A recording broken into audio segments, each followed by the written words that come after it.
ನಮಸ್ಕಾರ ಸ್ನೇಹಿತರೆ, ಅಂಚೆ ಇಲಾಖೆಯಿಂದ ಅರ್ಜಿಯನ್ನು ಕರೆದಿದ್ದಾರೆ. ಬರೋಬ್ಬರಿ 44,000 ಹುದ್ದೆಗಳಿಗೆ ಅರ್ಜಿಯನ್ನು ಕರೆದಿದ್ದಾರೆ ಸ್ನೇಹಿತರೆ. ಇನ್ನು ಕಂಪ್ಲೀಟ್ ಡೀಟೇಲ್ಸನ್ನು ನೋಡೋಣ. ಇವಾಗ ಸ್ನೇಹಿತರೆ ನೋಡ್ಬೋದು, ಈ ಒಂದು ಅರ್ಜಿಗೆ 44,000 ಹುದ್ದೆಗಳನ್ನು ಕರೆದಿದ್ದಾರೆ.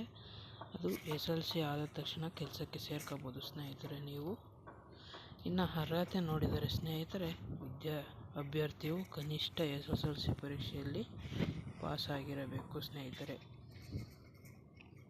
ಇನ್ನು ವಯೋಮಿತಿ ನೋಡೋದಾದರೆ ಕನಿಷ್ಠ 18ರಿಂದ 40 ವರ್ಷಗಳನ್ನು ಆಗಿರಬೇಕು ಸ್ನೇಹಿತರೆ. ಇನ್ನು ಲ್ಯಾಂಗ್ವೇಜ್ ಆದರೆ ರಾಜ್ಯದ ಸ್ಥಳೀಯ ಭಾಷೆ ಅಂದರೆ ಕನ್ನಡ, ಇಂಗ್ಲೀಷು ಓದಲು ಬರೆಯಲು ಬರಬೇಕು ಸ್ನೇಹಿತರೆ. ಇನ್ನು ಆಯ್ಕೆ ಪ್ರಕ್ರಿಯೆ ನೋಡಿದರೆ ಮೆರಿಟ್ ಲಿಸ್ಟ್ ಅಂದರೆ ಅಭ್ಯರ್ಥಿಯು 10ನೇ ತರಗತಿಯಲ್ಲಿ ಪಡೆದ ಅಂಕಗಳನ್ನು ಮತ್ತು ಮೀಸಲಾತಿಯ ನಿಯಮದ ಪ್ರಕಾರ ಆಯ್ಕೆ ಮಾಡಲಾಗುತ್ತದೆ. ಇನ್ನು ಅರ್ಜಿಯ ಶುಲ್ಕ ನೋಡೋದಾದರೆ SC ST ಮತ್ತು ಅಂಗವಿಕಲರ ಮತ್ತು ಮಹಿಳಾ ಅಭ್ಯರ್ಥಿಗಳಿಗೆ ಯಾವುದೇ ರೀತಿ ಶುಲ್ಕವಿರಲ್ಲ ಮತ್ತು ಇತರ ಅಭ್ಯರ್ಥಿಗಳಿಗೆ 100 ರೂಪಾಯಿ ಶುಲ್ಕ ಆಗಿರುತ್ತದೆ ಸ್ನೇಹಿತರೆ.